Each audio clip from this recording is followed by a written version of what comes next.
Bueno, por último entonces le damos la palabra a Horacio para que cierre. Bueno, muchas gracias. Realmente es muy emocionante escuchar estos testimonios de algo que uno ha vivido hace muchos años y que tenemos la idea de estar reviviendo en estos momentos, porque realmente nosotros creo que muchos de los que estamos acá sentimos que hemos sido parte hace muchos años de una verdadera revolución, una revolución democrática. Alguna vez yo escuché una definición sobre la planificación, que fue uno de los ejes del gobierno de Antonio Cafiero, de que la planificación era la herramienta de la revolución en paz. Nosotros creo que fuimos protagonistas de esa revolución en paz en momentos muy difíciles, como dijo Aritz, pero de la cual nos sentimos realmente tan contentos de haber participado con esa militancia, con ese entusiasmo que vemos que se está recuperando recién ahora. Entonces, yo quiero decirles que, bueno, yo tengo algunos años más de los que me acompañan acá, y entonces puedo decir que también fui parte viví la niñez dentro de esa época feliz que fue el primer peronismo. Mi padre era gobernador del Chubut, del territorio nacional del Chubut, después fue federal, y a mí me tocó ver justamente esa época en la cual ahora recordamos como los tiempos felices. Y después también me tocó los 18 años de proscripción del peronismo, votar en blanco hasta que llegara nuevamente el 73. Por eso me quiero referir a algo anterior a lo que se habló acá, que fue que la primera experiencia de acuerdo social es con el Consejo Nacional de Posguerra, aquel consejo que trabajó, que coordinó el catalán José Figuerola. Y después vinieron los planes quinquenales, pero siempre con esa idea del acuerdo social, porque por lo tanto el acuerdo social realmente está en el ADN del peronismo, porque Perón plantea la tercera posición justamente para oponerse a ese conflicto entre capital y trabajo, y es por lo tanto creador de la tercera posición, que muchos años después se habla de la tercera vía, a fines del siglo XX, pero que es coincidente la tercera posición con la doctrina social de la Iglesia. Por eso ahora escuchar al Papa Francisco con su encíclica Laudato Si hablar de estas cosas y pensar qué hubiera dicho, ¿no? Qué estaría pensando, qué contento que estaría Antonio con esta propuesta de este momento. En base a la concepción esa filosófica de que tanto se habló aquí de la comunidad organizada, Perón, y también se dijo en el modelo argentino para el proyecto nacional, Perón plantea esta idea del Consejo para el proyecto nacional. O sea, ya no un acuerdo social solamente para lograr de corto plazo, sino que él decía que el ciudadano como tal se expresa a través de los partidos políticos, pero también el hombre se expresa a través de su condición de trabajador, intelectual, empresario, militar, sacerdote. Como tal, tiene que participar en otro tipo de recinto, que es el Consejo para el Proyecto Nacional, que habremos de crear enfocando su tarea solo hacia esa gran obra en la que todo el país tiene que empeñarse. Lamentablemente, como se dijo aquí, la desaparición física, la dictadura cívico-militar después, la derrota del peronismo en 1983, hicieron postergar por muchos años esa idea. Pero en 1987, al asumir Antonio Cafiero la provincia de Buenos Aires, el gobierno llamado Gobierno del Pueblo de la provincia de Buenos Aires retoma esa idea basado en el ideario justicialista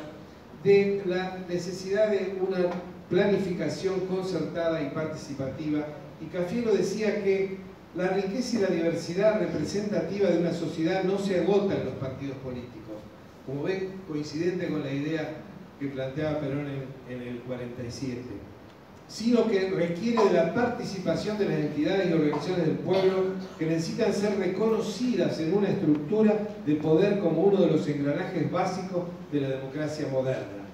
Entonces consideraba él que la sociedad debe buscar a través del diálogo los caminos para su perfeccionamiento y su desarrollo integral, para lo cual resulta necesaria la planificación.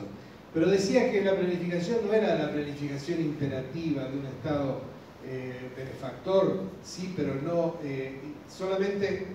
tenía que ser una planificación indicativa, por eso hablaba de la planificación concertada, tampoco el modelo de la mano invisible del mercado.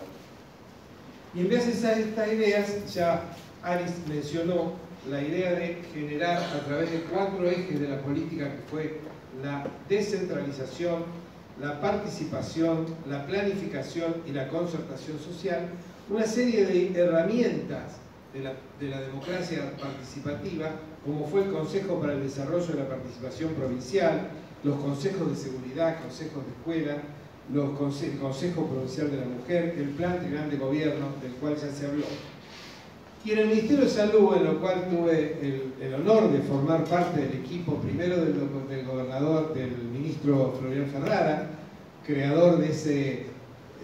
también programa revolucionario que fue la TAMDOS, Atención Ambulatoria y Domiciliaria de la Salud, un modelo de primer nivel de atención realmente revolucionario. Y después con el ministro Ginés González García, que tuve también el honor de estar durante toda la gestión, donde él plantea ya la idea del Pacto Social de la Salud. Trabajamos mucho en esta idea de buscar a los actores sociales del sector salud, buscar la idea de que había que sentarse en la mesa para planificar, para pensar un sistema provincial de salud que incluyera también el rol de los municipios. Y por eso la descentralización del sistema de salud se llevó a cabo en distintos niveles. A nivel provincial, con el Pacto Social; a nivel regional, se creó la Subsecretaría de Descentralización Regional; a nivel municipal, a través del programa ProSalud, que fue un poco el que yo llevé a cabo desde la Dirección de Planificación; y la descentralización hospitalaria, que era crear los consejos de administración hospitalaria con participación comunitaria. Brevemente, el programa ProSalud fue un programa que planteaba la participación social a nivel de los consejos municipales de salud, como dijo Aris, y con la herramienta de la planificación participativa. Cafiero decía que él tenía la convicción que la sociedad no es necesariamente conflictiva, sino posiblemente armónica. Por eso decimos que fue un modelo de avanzada de la democracia deliberativa, entendiendo que la democracia no es solamente una forma de gobierno, sino un modo de vida. La democracia supone pluralismo, esto es, con reconocimiento de la existencia de grupos autónomos con intereses diversos, incluso conflictivos, y que deben entonces necesariamente ser convocados para la participación. El diálogo social contribuye al fortalecimiento y la profundización de la democracia. Por eso el acuerdo social debe definirse como la filosofía política, ahora de este futuro gobierno, que haga de la concertación una herramienta central de su gestión y de la participación ciudadana. Y aquí tenemos que definir bien que la participación ciudadana tiene 2 formas: la política, que es la que conocemos a través de los partidos y a través del voto, que es casi la única herramienta que se deja al ciudadano; pero la participación social, en una democracia social participativa, significa la participación de los actores sociales, los grupos, como se mencionó acá bien, grupos de poder, pero es que ahora tenemos mucho más desarrollado a las organizaciones sociales, aquellas de la comunidad organizada que hablaba Perón, pero que ahora tienen una mayor entidad, una mayor posibilidad de representarse a través de algún espacio de participación que permite el acuerdo también con ellos, no solamente con los poderes corporativos. En ese sentido, estas movilizaciones sociales que se dan en nuestra sociedad, en realidad lo que reflejan no es la participación, sino la falta de participación. Porque movilizarse para poder reclamar es porque no hay un espacio en el Estado donde pueda manifestarse esa organización social, los jubilados, los trabajadores, los empresarios. Y entonces ahí viene la diferencia de paradigma entre la democracia política liberal, que plantea al individuo, al ciudadano solamente como un individuo y se expresa a través de su ideología, de la democracia social que reconoce la diversidad social de los ciudadanos y que debe expresarse de otra manera. Yo escuchaba hoy un conocido periodista como diría José Luis, del Antiproyecto, en donde dice, ¿de qué se habla del acuerdo, del pacto social? El pacto tiene que ser político. Claro, no se comprende la idea que el pacto social es un pacto político también, pero no es un pacto político solamente con el actor político del gobierno o de la oposición, porque eso a veces, lamentablemente, con una democracia que se basa en la competencia, en la confrontación, eso es mucho más difícil. Se espera a veces, y a veces hasta en el último momento en un gobierno, que se produzca un acuerdo político. El acuerdo social es un acuerdo político, pero con los actores de la sociedad permanente y no solamente con los actores políticos. Por eso es indudable que el acuerdo social debe construirse en base a un modelo de planificación concertada. Y las instituciones que se han creado en el mundo para esto son los consejos económicos y sociales.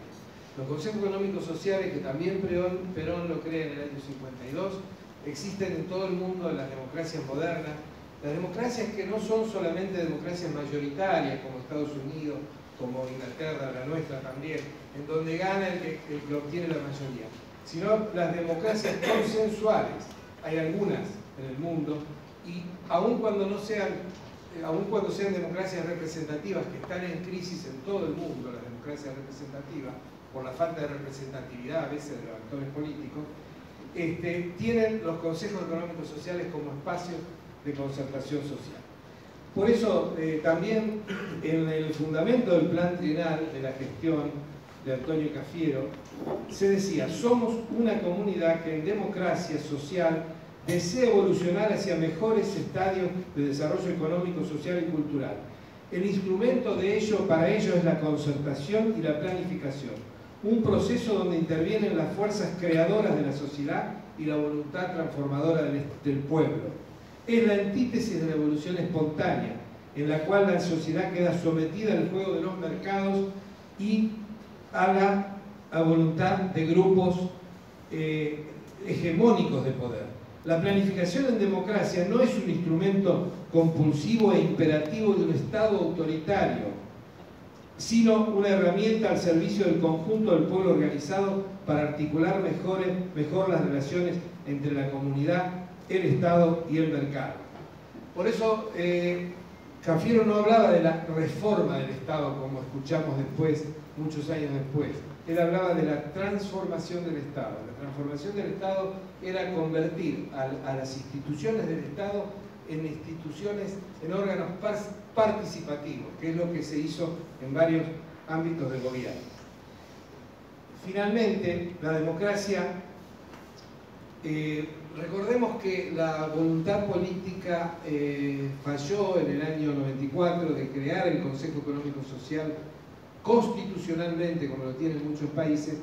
Posiblemente por algún problema del Pacto de Olivos no se llegó a concretar esto que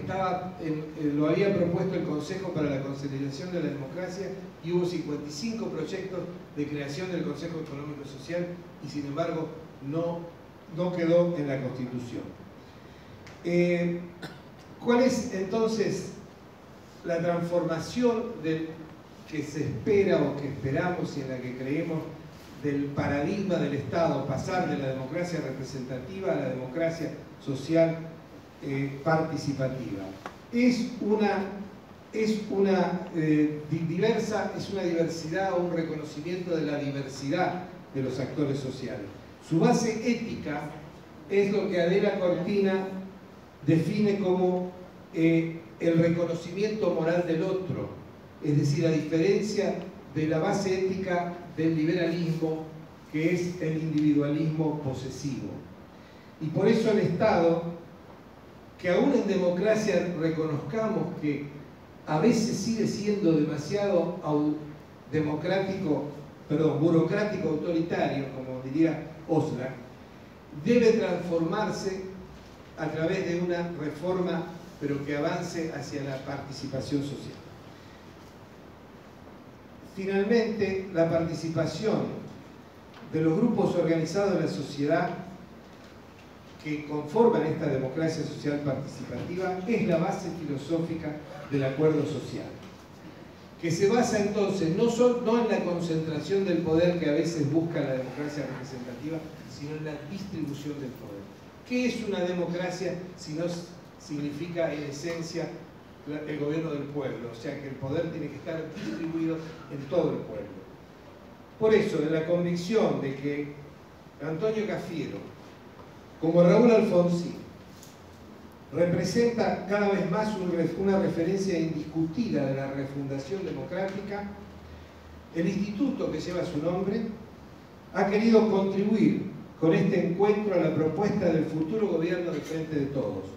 en la búsqueda del acuerdo político y social para la gobernabilidad democrática de corto plazo, pero fundamentalmente para la formulación de políticas de Estado estratégicas de largo plazo a partir del diálogo y la planificación concertada, único camino para lograr la unidad, ya no solo de los peronistas, sino de todos los argentinos. Muchas gracias.